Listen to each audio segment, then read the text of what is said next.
I want to hear I what you guess, have to say sure. about IMAX, like the movie format. Oh yeah, IMAX.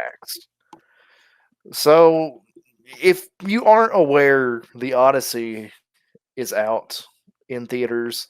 Christopher Nolan's new film, and apparently it's good. I was on the fence about it because I'm not the biggest Christopher Nolan fan. I feel like a lot of his stuff is kind of pretentious and it's a lot of Oscar bait, and uh, I just feel like it's overly hyped by cinephiles, Um, or not even cinephiles, like 19-year-old cinephiles who just now discovered what a movie is, and they're like, "Well, Christopher Nolan's the best ever. Have you seen Interstellar? It's so good." I yeah, like Interstellar, but I'm just saying. yeah. So Christopher Nolan's a little bit back and forth for me because I agree with you. Um, I thought you were going to say you're only but so interested in the Odyssey because it's woke garbage. Isn't that what we've learned on the internet? Is this just woke garbage? That's the only thing anybody talks about is how woke garbage it is. Well, that's what people are saying as well. But having kind of listened to what people have said about it, the direction of the film, and what they're doing with the story, I think it's interesting. It sounds interesting what they're doing, and I wanted to go see the film because the score was only increasing as the reviews were coming out. Yeah, Uh, it and it's funny because the Twitter bots got so upset about the whole thing being woke garbage on upon no other information beside the casting of Elliot Page and uh, Lupita Nyong'o. Nyong'o? yeah, I think I got those both right. And then it came to pass that they only have like 9 cumulative minutes of screen time in the entire movie, which we're going to get to the IMAX point in a minute, guys. I promise this is not going to be 2 hours talking about the Odyssey. But so so that's a situation. What I don't understand is they got Elliot Page out here for like every single appearance and press junket as if they were the star of the movie. Like I saw more mhm, red carpet pictures and stuff about Elliot Page than I did anything from Matt Damon. Which yeah. says to me, is it possible that some of these studios, maybe Christopher Nolan and his pretentiousness that I do agree with you, he exudes. Um, did he know what he was doing and was like, I'm gonna enrage the internet and just use that as algorithm fodder so that people will go see the movie just to see if it's garbage or not?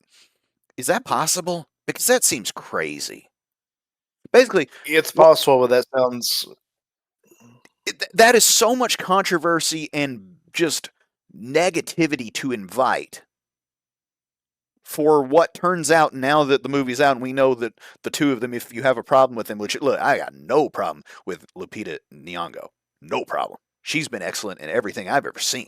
Okay, uh, Elliot Page, kind of hit or miss. All right, uh, but if they're only in the movie for 10 minutes, then why would you put such a spotlight on them when they're not actual critical pieces of the movie? And therefore, the only thing that can lead me to believe is that they did this on purpose to get people riled up, which is nuts, I think, because you didn't have to do that.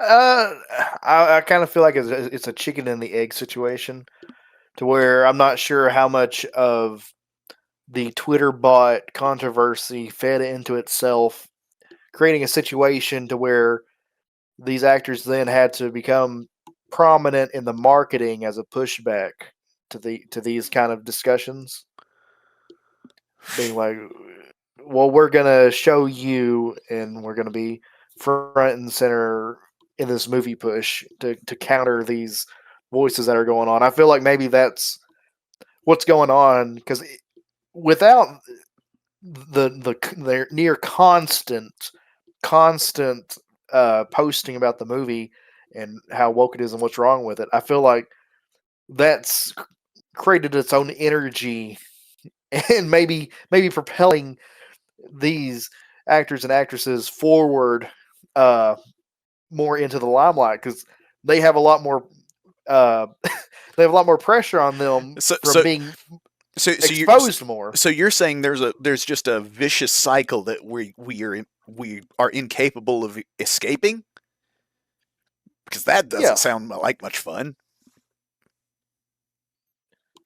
It I can't guess it, it, not. it can't be fun for Elliot Page. It's like, okay, so now the whole internet is mad at me, and in response to that, I need to go and show up at every single thing, get on planes, go all around the world to do this thing, so that the internet can perpetually stay mad at me. Like, what are we doing here?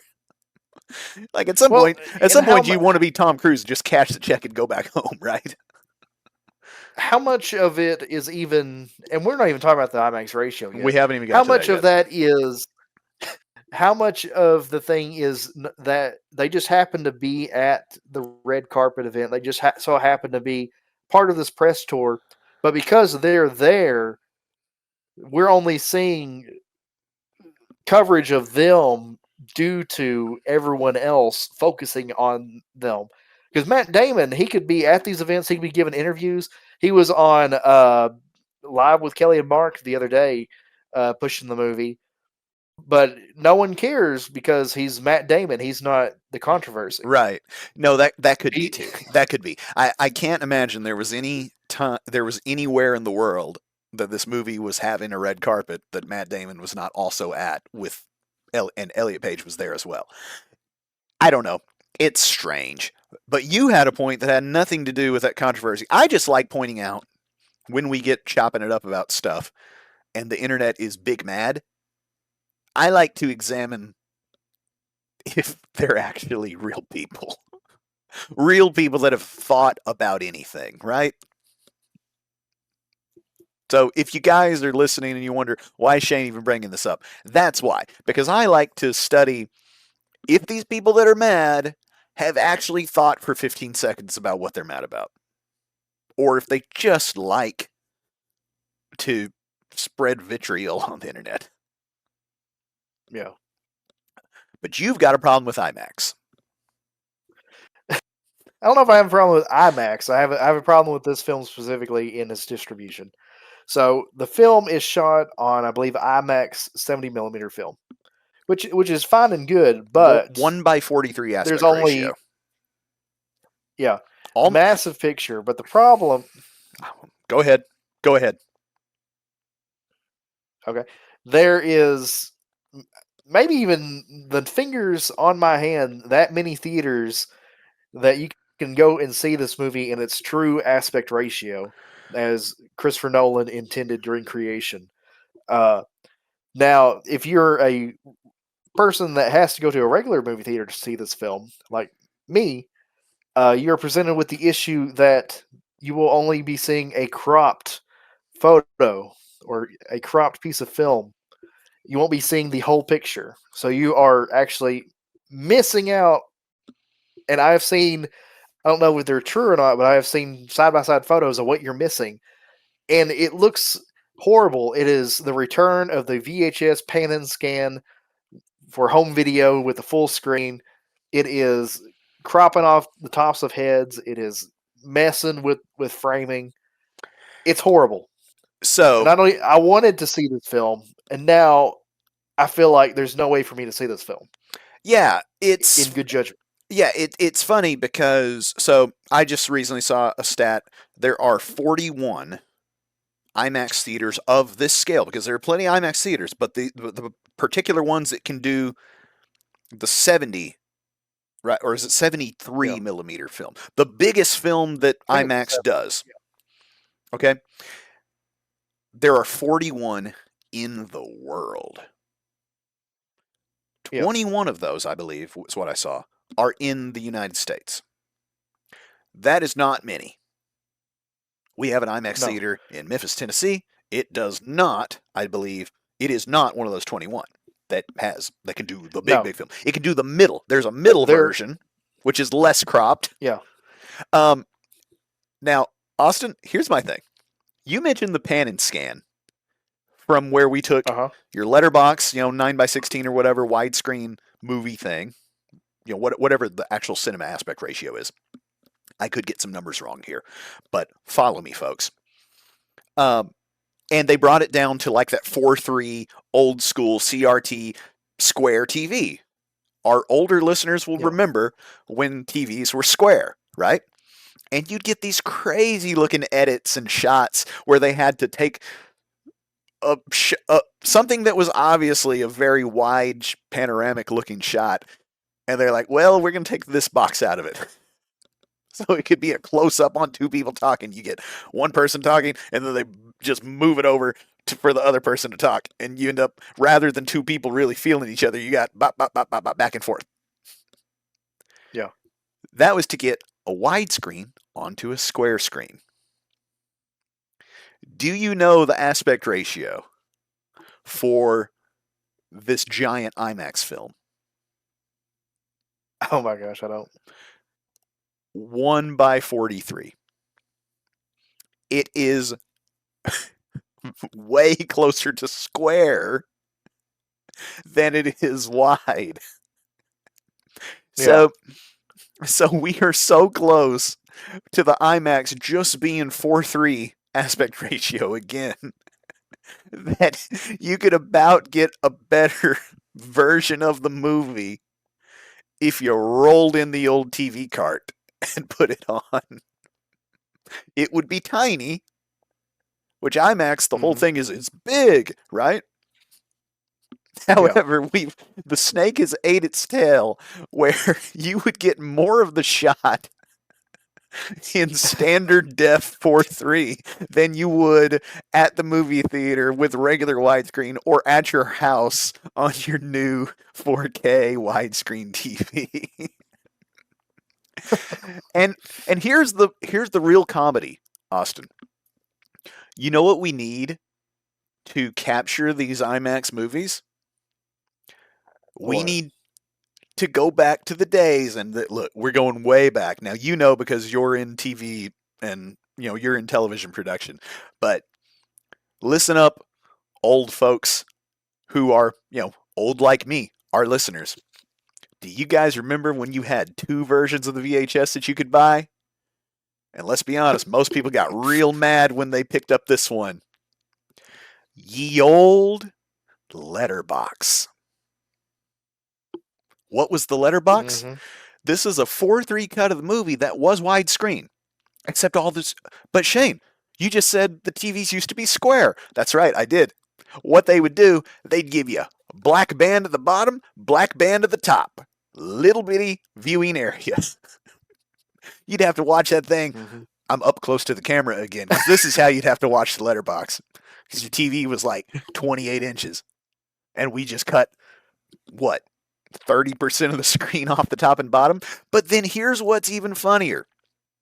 So we call that letterbox because it made it the shape of like a letter, like an envelope that you put in the mail. Yeah.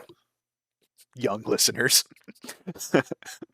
Except now, because it's closer to square, the letterbox is going to have to come from the sides. You know, I feel like there's a solution to this. I think I just did it. Well, we can do Letterbox again, but on our mobile phone. Yeah, so you just get the phone out, upload the entire movie, like I don't know, like 60 times, cut up into little sections on TikTok. Distribute it for home release that way on TikTok. You can Uh, watch. You can watch it. It'll be in the right aspect ratio. Just might be like some blocks on top, but you'll be able to see the full square format. yeah. No, it's letterbox with the bars on the side. That's what we need. And it'll be, well, it won't be great because it wasn't great then. I I remember just want to I watch the remember my movie. mother used to get so mad when we'd accidentally get the letterbox rental of something. That TV was so My small. my my dad always would tell me that the letterbox would break our TV, so we can't get it. And I believed it forever. I was like, we can't rent that. I think what he was worried about was the letterbox burning into the TV. That's what he was afraid of would happen. This was pre-burn. You couldn't burn anything into a CRT. Well, no, we had like You had an early something else. plasma It was like something. yeah, early plasma or like a projector TV. Oh yeah, that might have burned. But I don't think you can And he was like, burn we can't get that. black. It'll break the TV. I don't I don't know. because it's just the lights are off is all it was. I mean, he could. I think he was just saying, "Don't buy that. You know, Don't rent that you know one." what I think it was? I think that the TVs were small. Letterbox made it look smaller. Yeah.